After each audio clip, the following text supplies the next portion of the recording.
Wow.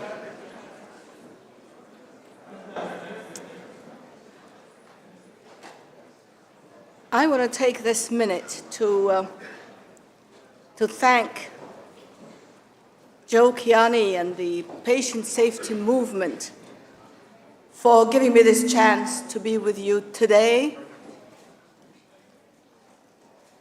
and for this wonderful experience that we've had for the past hour and a half. It's a great privilege and a great honor to be in your great country and to learn from the expertise and the knowledge that is in this hall and from the wisdom that has been shared with us during the past 48 hours. And to put into perspective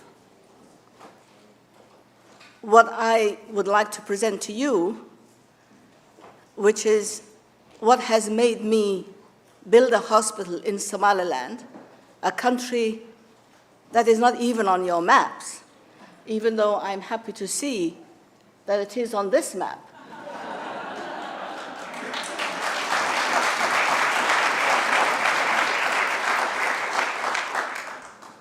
But it's a country that has 4 million inhabitants. It is bigger than 18 countries in Africa. It has a bigger population than another 18 countries in Africa. And it's a country that was the former British Somaliland Protectorate, the only Somali territory that had never been colonized. We had a treaty of protection with Great Britain, but had never been colonized. And yet, the name that was given to us 160, 170 years ago, Somaliland, is often denied to us and referred to us as Somalia, which we are not. But that's not what I'm here to talk about. I'm here to talk about a commitment that I, my staff, the management of my hospital in Somaliland wish to make, a pledge to prevent and to ensure patient safety. The people who come and seek help from us come to us because they expect professional expertise, they expect from us compassion, and they trust us with their lives and know that and hope that we will look after them to the best of our ability. Unfortunately, my country has known war. But before the war, it was a great country that had good relations with the world. And as you see from the picture behind me, my late husband, first husband, and late president of Somaliland, was hosted by presidents and governments. And a great occasion was when we were hosted in the White House by President Johnson and Lady Bird, and with Vice President Hubert Humphrey and Mrs. Humphrey. And it was time of great pomp and pageantry. My husband and his delegation were received on the west lawn of the White House with a 21-gun salute. We were flown in from the airport with a presidential helicopter. We spent a good many very, very generous, beautiful occasions during a week that we toured your great country, the United States. In fact, on the logbook of Apollo 11, our signatures should be there because that was part of the places that we had been taken to. But things change, and often change for the worse. And war broke out, civil war between Somaliland and Somalia. Wars kill. kill in such a way that there is no discrimination between killing a baby, a woman, an old person, an infirm. 250,000 of our people died. 26 mass graves have been catalogued by the United Nations to this date, and new mass graves are found. One was found just last year. I don't see the valor and the bravery of putting 5-year-old children into mass graves, but somebody must have felt very brave doing that. Wars kill and also destroy. 95% of our cities were flattened. Healthcare professionals who had been trained before the war fled the country for their lives. Many were killed. Others sought refuge in your great countries. This picture that you see means a lot to me.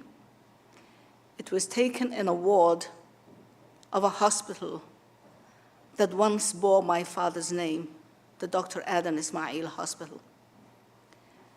I remember as a child, that hospital was clean,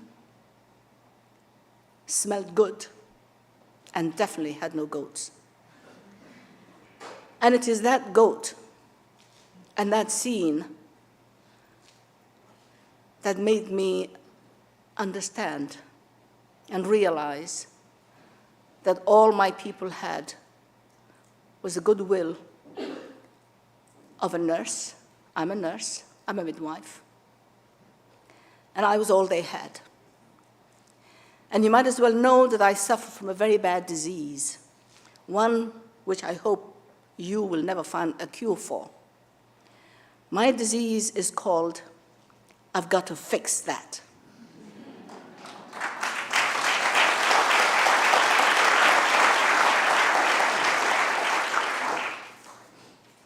So when I retired from the UN, I just recycled my whole life. I recycled everything I had into cold cash. What would I do with a beautiful Mercedes that I love very much? My country had no roads, had no mechanics, had no spare parts, had no fuel. Sold it. What am I going to do with a washing machine? What am I going to do with all the electrical appliances that we all become so used to? I sold my jewelry. I'm happy wearing a 50 rupee trinket that I bought in one of the airports. Sold my jewelry to pay for pipes and faucets and toilets. When I had my jewelry, I spent hours remembering what was the combination of the safety box. When was my insurance due on my jewelry? I sold my jewelry and I bought toilets with it. And today, I use my toilet several times a day. And over 100 patients and staff and relatives and students use them with me.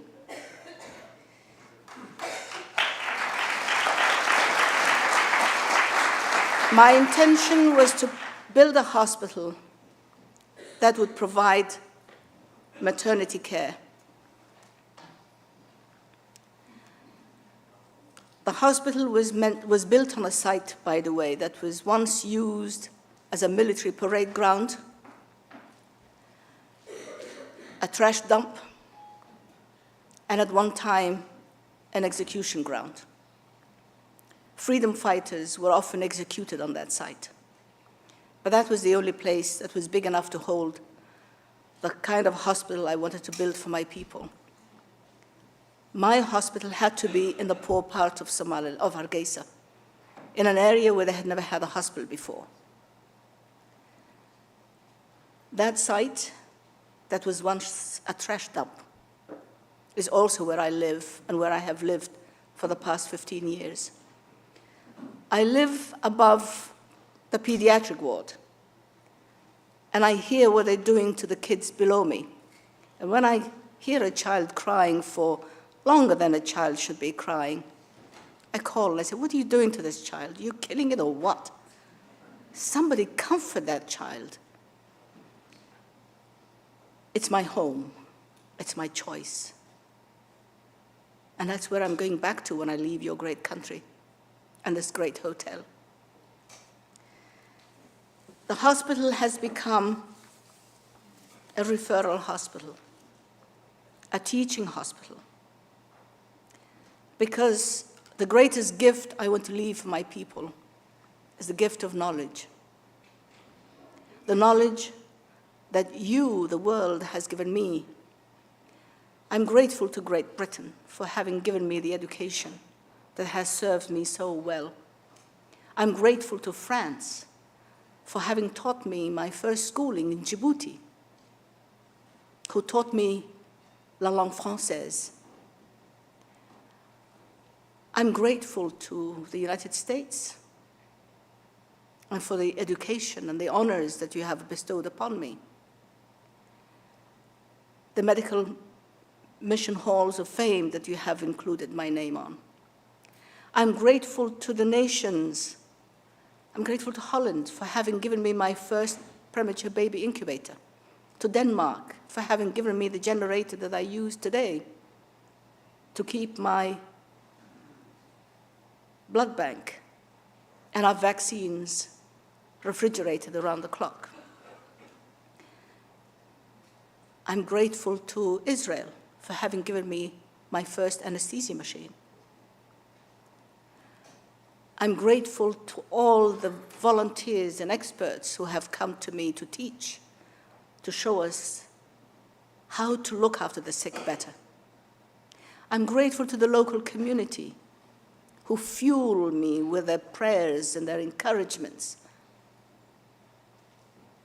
I'm grateful to my staff. And I will share with you the story of a little girl who applied to my first nursing school. She's one of these, in the dark blue girls. She was tiny and was definitely not 18 years, which she should have been.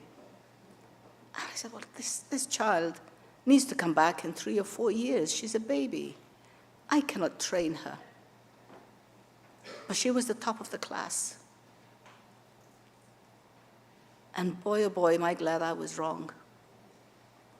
She excelled in nursing. She excelled in midwifery. I gave her a scholarship and sent her to medical school. She graduated in 2011. Today is a surgeon, is the one who's saving lives. And, wait for it, she was trained to insert shunts.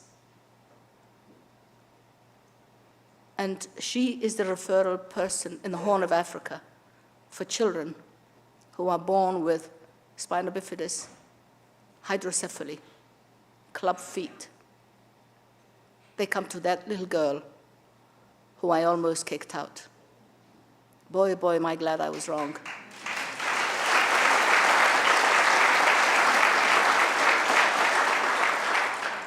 That little girl last year was invited to speak about the 340 children in whom she has inserted a shunt. The American College of Surgeons in Washington. That girl presented her findings on the 340 children that she had operated upon. A girl who had gone to school in a refugee camp. A girl who had learned to read and write on sand, because when she was of school age, it was wartime and there were no papers and there was no pen and pencil. Today, she inserts shunts. Today, it is that girl, that doctor, that female doctor, who they call at 2 a.m. to perform a cesarean section and save a baby and a mother. She is one of the first 3 or 4 female doctors that we have in Somaliland.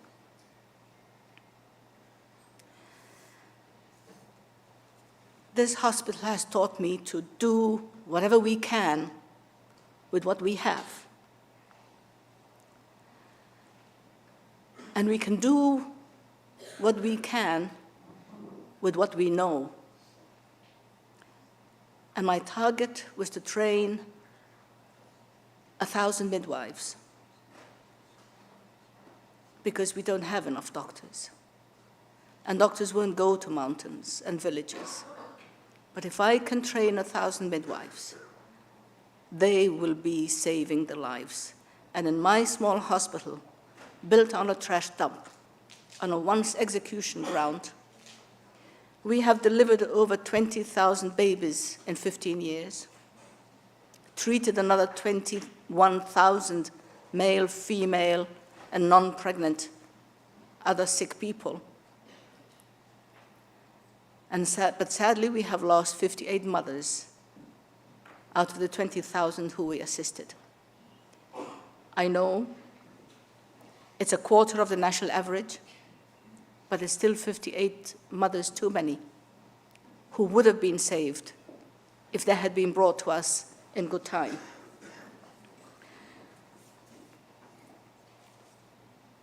I'm sharing this with you because if lives can be saved in one of the poorest countries in the world, Somaliland, in a hospital that was built by an old retired Somali woman, lives can be saved everywhere.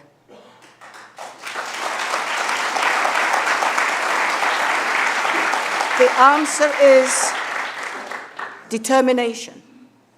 Believe in yourself. And as my father would often say, if you want to do something, first learn to do it with your heart, and then your hands will learn to do it afterwards.